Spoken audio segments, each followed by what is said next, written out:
nagbitiw na po sa pwesto si Health Secretary Ted Herbosa. At para sa detalye, live mula sa Malacanang may Express Report si Maricel Halili Mase. Ano daw ang dahilan at may iba pa bang pahayag si Secretary Herbosa? Ruth, isa lang yung ibinigay na dahilan ng Malacanang sa pagbibitiw bilang kalihim ng Department of Health nitong si dating Secretary Ted Herbosa, at yan daw ay para matutukan ang kanyang kalusugan. Tinanong kanina si Palace Press Officer Claire Castro kung napag-usapan ba o naikonsidera ba yung tungkol dun sa mga graft issues na ibinabato laban dito kay Secretary Ted Herbosa. Pero ang sabi ni Jose Castro, hindi yan nabanggit, hindi napag-usapan ang tungkol dyan. Ang napag-usapan lang ay yung tungkol sa health condition ni Secretary Herbosa, at tinanggap naman daw ni Pangulong Bongbong Marcos ang kanyang pagbibitiw bilang kalihim ng DOH. Katunayan, kanina inanunsyo na nga rin ni Jose Claire Castro ang pagkakatalaga kay Jose Pujalte bilang bagong kalihim ng Department of Health. Etong si bagong Secretary Pujalte ay nagtapos ng medisina sa University of the Philippines at nag-earn ng kanyang master's degree sa Ateneo School of Business.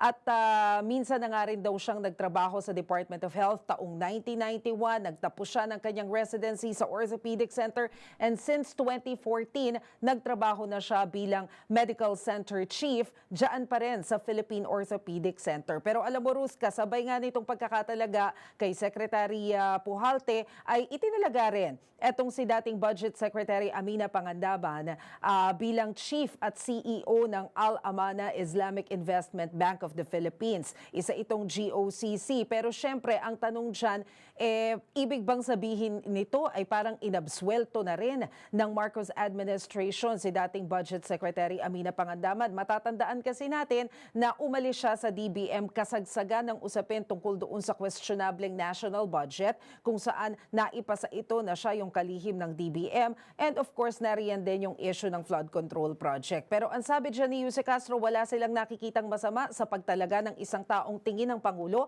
ay makakatulong sa pamahalaan, at kung meron naman daw mga ebidensya laban dito kay Secretary Pangandaban, bukas naman daw ang pamahalaan sa investigasyon. Pakinggan natin yung naging pahayag ni Jose Claire Castro. Naging bukas naman po ang administrasyon sa pag-iimbestiga. Kahit sino pa yan. Naging bukas po ang Pangulo sa pag-iimbestiga. Sa kanyang mga tao, kanyang mga cabinet secretaries or sino mang mga nasa ilalim ng ehekutibo. Bukas pa rin po ang pag-iimbestiga. Kung mayroon mang kinalaman,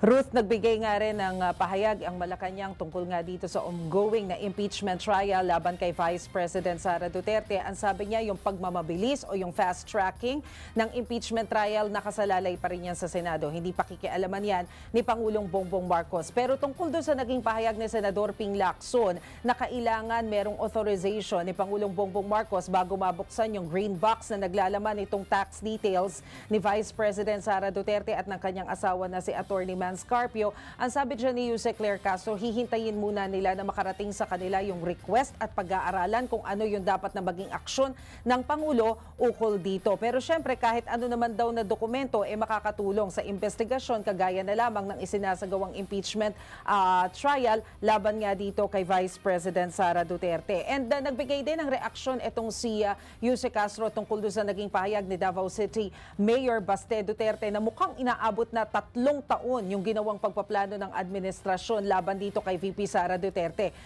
Sabi ni Jose Claire Castro, ibig sabihin ba nito 3 years ago, kakaupo pa lamang ni VP Sara as vice-presidente, ay pinagpaplanuhan na rin niya na tumakbo sa pagkapangulo? But nonetheless, kung alam daw ng kampo ni VP Sara na may ganito, at kung totoo man na may plano nga yung administrasyon, bakit hindi pa raw daw siya nag-ingat sa paggamit ng confidential funds? Pakinggan natin na naging pahayag ng Malacanang tungkol dito.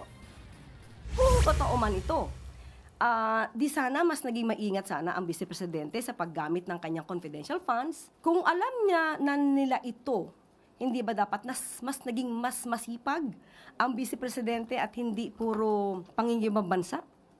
At sana hindi na rin siya umalis at that time nung merong bagyong Katrina at nanood ng concert ni Taylor Swift.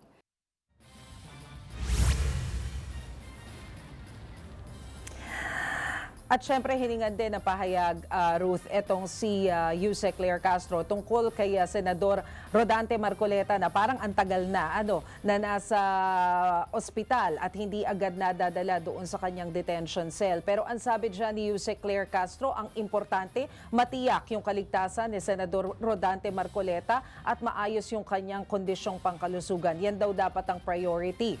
Kasabay niyan, Ruth, inanunsyo rin ng Malacanang na nakatakda naman na lumipad patungo ng Singapore si Pangulong Bongbong Marcos mula yan bukas, July 14 hanggang July 16 para sa isang official visit. At dyan ay nakatakda siyang magkaroon ng bilateral meeting kasama ang Prime Minister ng Singapore at pakikipagpulong sa iba't ibang business group sa nasabing bansa. Ruth? Yan po ang Express Report ni Maricel Halili live mula sa Malacanang.